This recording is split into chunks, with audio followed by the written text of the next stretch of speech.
এই যে বাংলাদেশে আজ রাজনৈতিক ময়দানে বিভিন্ন জোট নিয়ে ঝগড়া চলছে না, মনোমালিন্য হচ্ছে। আল্লাহ তাআলা বলেন, যদি কোনো জায়গায় ঝামেলা দেখো যে ঝগড়া তৈরি হয়ে গেছে, মনোমালিন্য চলছে, কি করবা? ফি সাজ্ঞিন, পৃথিবীর যে কোনো বিষয় এখন জোট নিয়ে ঝগড়া চলছে, আসন ভাগাভাগি নিয়ে, এটা চলছে কিনা বলে। এর সমাধান যদি কোরআনে না থাকে তাহলে কোরআন কেমন? কোরআনে থাকা লাগবে না এর সমাধান? বিশ্বনবী মুহাম্মদুর রাসূলুল্লাহকে আল্লাহ বলছেন ফি সাজ্জিন, আপনার উম্মতকে বলেন যে যে কোনো বিষয়ে যদি তানাযাতুম, তোমাদের ভেতরে মনোমালিন্য হয়, ঝগড়া হয়, হাতাহাতি পর্যন্ত হয়ে যায়, কি করবা তোমরা? ফারুদ্দুহু, তোমরা ফিরে যাও ইলাল্লাহি ওয়ার রাসূলি, আল্লাহ এবং তার রসুলের বিধানের দিকে। আপনি এখন কোরআনে খোঁজ করে দেখবেন আল্লাহ রসুলের বিধানে এই আসন বন্টন নিয়ে কোনো কথা আছে কিনা। সূরা হুজুরতে পাবেন। কি করে আপনি আসন বন্টন করবেন, মানুষের ভেতরে দায়িত্ব ভাগ করবেন, এই নিয়মটা সূরা হুজুরতে দেওয়া আছে। আমার মনে হয় এখন যে ঝামেলা চলছে এটা সূরা হুজুরত যদি আমরা পড়িয়ে যদি বিশ্বাস করতাম এই ঝামেলা থাকতো না। কিন্তু এখন কিছু মানুষ ওই যে মানে সব মানি তাল গাছ, এইটা করলে তো কিয়ামত হয়ে যাবে। এই জন্য যারা আছে 10 দল হোক, 11 দল হোক আর 20 দল হোক, সবাইকে বলবো যাদের এরকম সমস্যা হবে বা পড়বে, যেহেতু এখন 11 দল সমস্যায় পড়েছে, আগামীতে তো 20 দলও সমস্যায় পড়তে পারে না, পারে না? 14 দল ছিল, তাদেরও সমস্যা ছিল না? যদি এরকম সমস্যা 20 দলের, 14 দলের, 11 দলের হয়ে থাকে, আল্লাহ বলেন আমার নিয়মে আসো, ইন কুনতুম তুমিনুনা বিল্লাহি ওয়াল ইয়াউমিল আখির, যদি আল্লাহ এবং পরকালে বিশ্বাস করে থাকো। আমাদের বিশ্বাস আছে তো? হ্যাঁ, যাদের বিশ্বাস আছে তাদের এই ফর্মুলায় যাওয়া লাগবে, তাছাড়া সমাধান করার কোনো বুদ্ধি নেই। যালিকা খায়রু ওয়া আহসানু তাওয়িলা, এইটাই তোমাদের জন্য উত্তম ফায়সালা। কারণ এই ফায়সালা আমির হামজা দেয় কে? বিশ্বনবী মুহাম্মদুর রাসূলুল্লাহকে আল্লাহ ধরা দেখলেন যে অশান্ত, এ শান্ত করা লাগবে। নিয়ে গেলেন এখান থেকে বোরাকে করে সিদরাতুল মুনতাহা পর্যন্ত। সিদরাতুন শব্দের শাব্দিক অর্থ বরুই গাছ, বরুই চেনেন? কুল, কুল, কুল গাছ। আর মুনতাহা মানে শেষ সীমানা। এখানে নিয়ে জিবরাইল থেমে গেছে। ওখান থেকে আরেকটা জান এসেছে, কুদরতের বিছানা বলা হয়, তার নাম রফরফ। কোরআনে সূরা রহমানের ভেতরে আল্লাহ এই শব্দটা দিয়েছেন, মুত্তাকিইনা আলা রফরফিন খুদরি ওয়া আবকারিয়্যিন হিসান। মুত্তাকিরা কিয়ামতের দিন এই যে রফরফ নামক একটা জান, কুদরতের বিছানা, এর গতি এই বোরাকের চাইতেও আরো বেশি। বোরাক যায় এক এক সেকেন্ডে 1,86,000 মাইল সেকেন্ডে, আর ওইটা এর কমপক্ষে 27 গুণ বেশি দ্রুত গতি সম্পন্ন একটা বিছানা, রফরফ নাম। কিয়ামতের দিন আল্লাহ মানুষকে যখন জান্নাতে দেবে, জান্নাতি বান্দা বান্দি যারা মুত্তাকি, তাদেরকে এই রফরফ নামক বিছানায় চড়িয়ে জান্নাত পর্যন্ত পৌঁছে। নবীজি একা ওঠেন নাই, আমরা উঠতে পারবো যদি আমাদের যোগ্যতা ওইরকম হয়। ওখান থেকে নিয়ে গেলেন আরশ মহল্লা, দেখলেন বিভিন্ন কুদরতের যত নিদর্শন, কোন পাপ করলে কি শাস্তি হচ্ছে এগুলো আল্লাহ তাকে দেখালেন। যে সুদ খেলে কি হয়, জেনা করলে কি হয়, গীবত করলে কি হয়, এগুলো দেখালেন।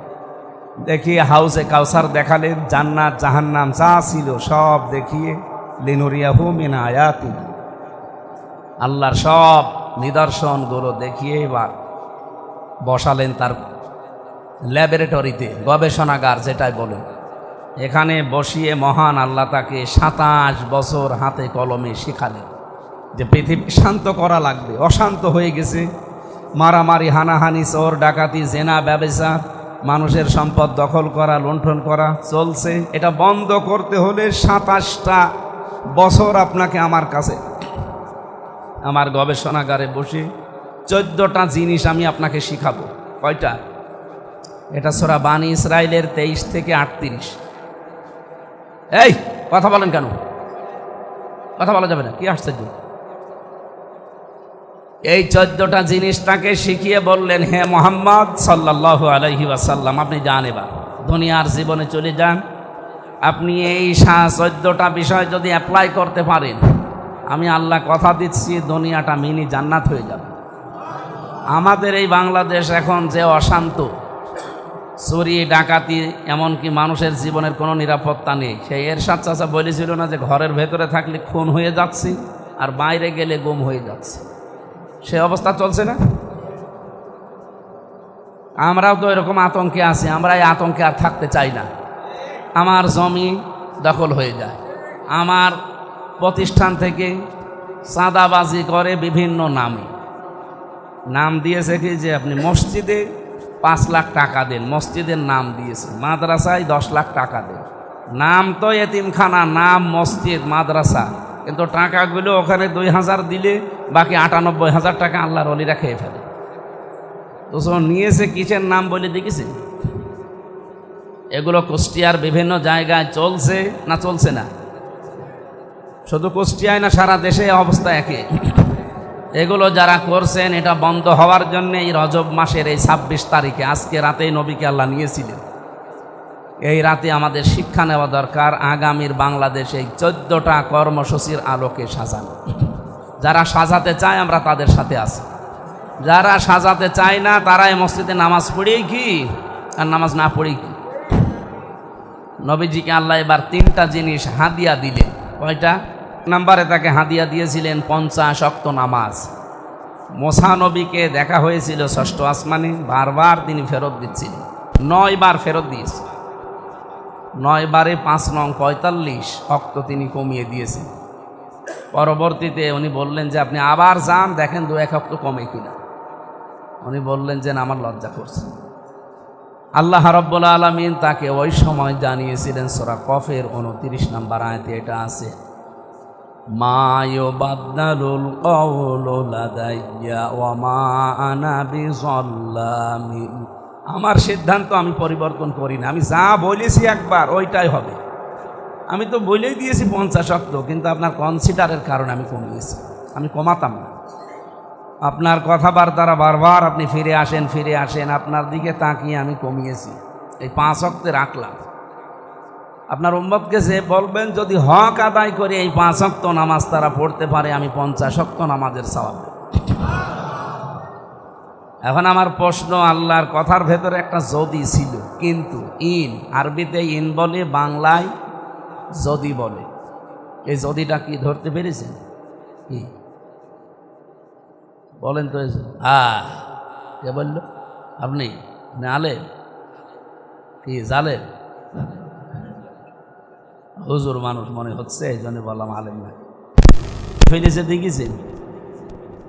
আল্লাহ পাক যদি লাগিয়েছিলেন, ইন ছিলেন, হাদিসের ভাষা এটা ইন।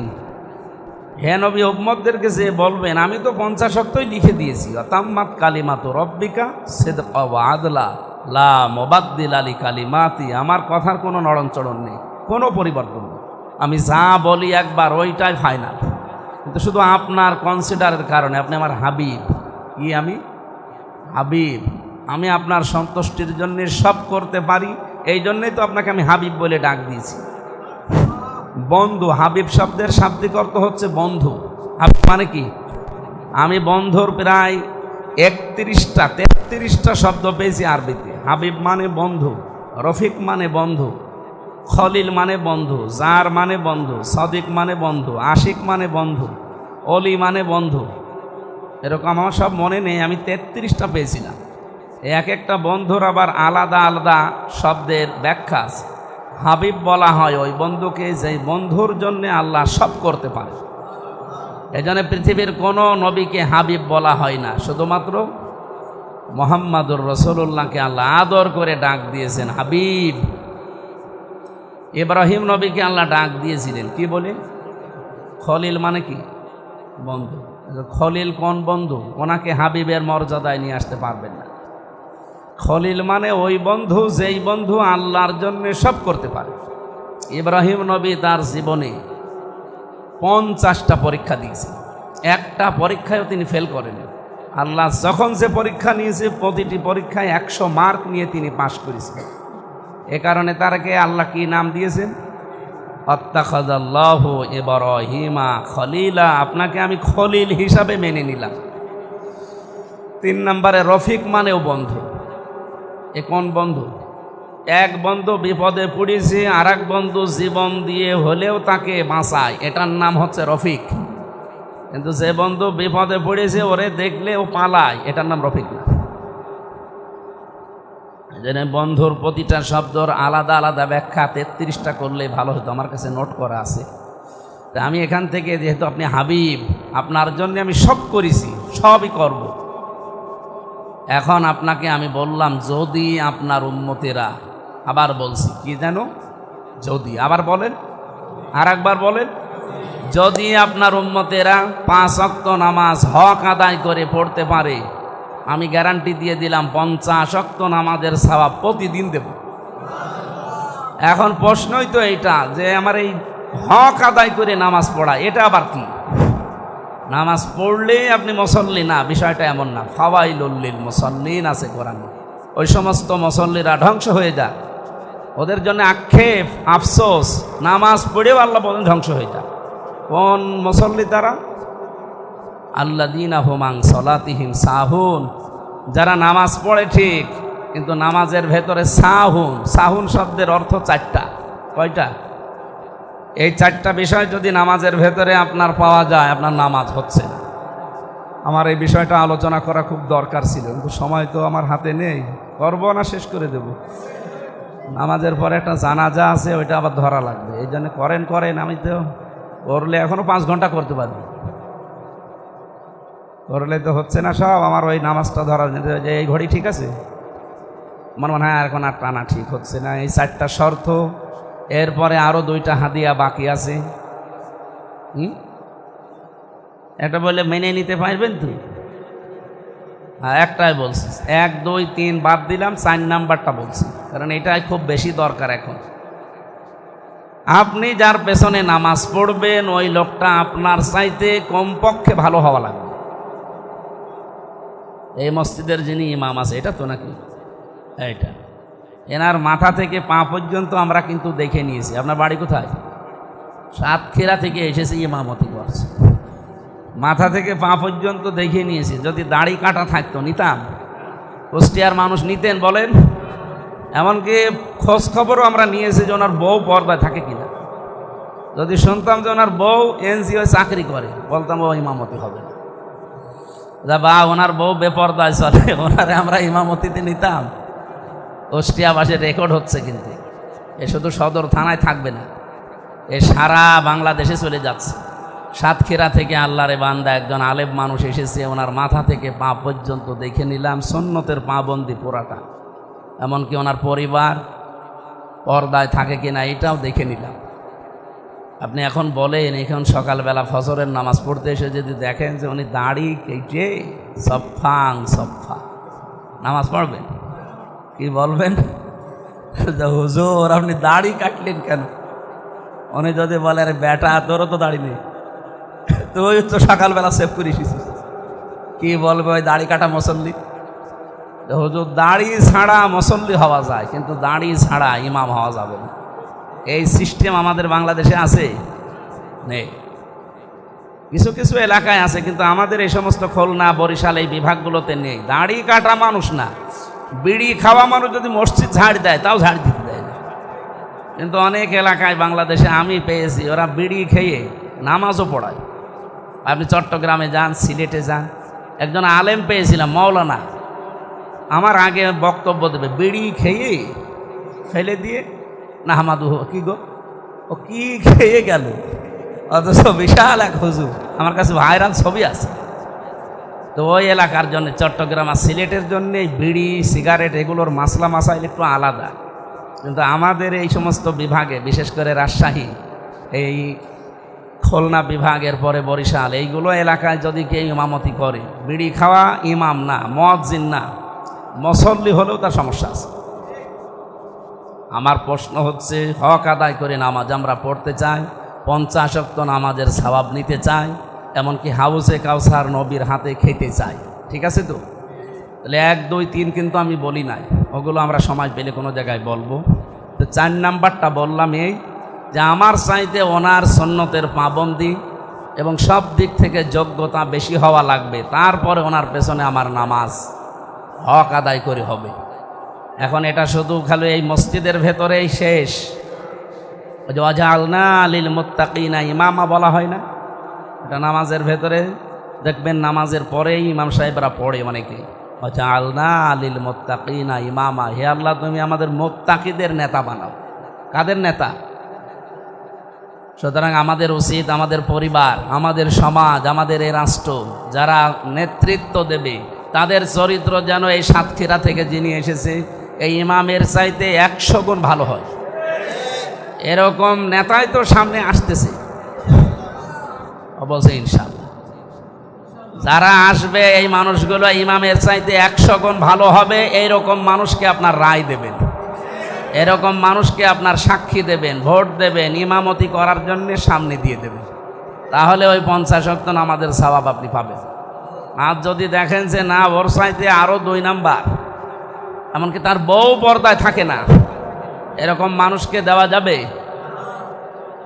আশা করছি সামনে যে দেশ পরিচালনার দায়িত্বে যারা আসবে এই মানুষগুলোকে নামাজের এই 4 নাম্বার শিক্ষাটা আপনারা মুসল্লিরা অন্তত কাজে লাগান।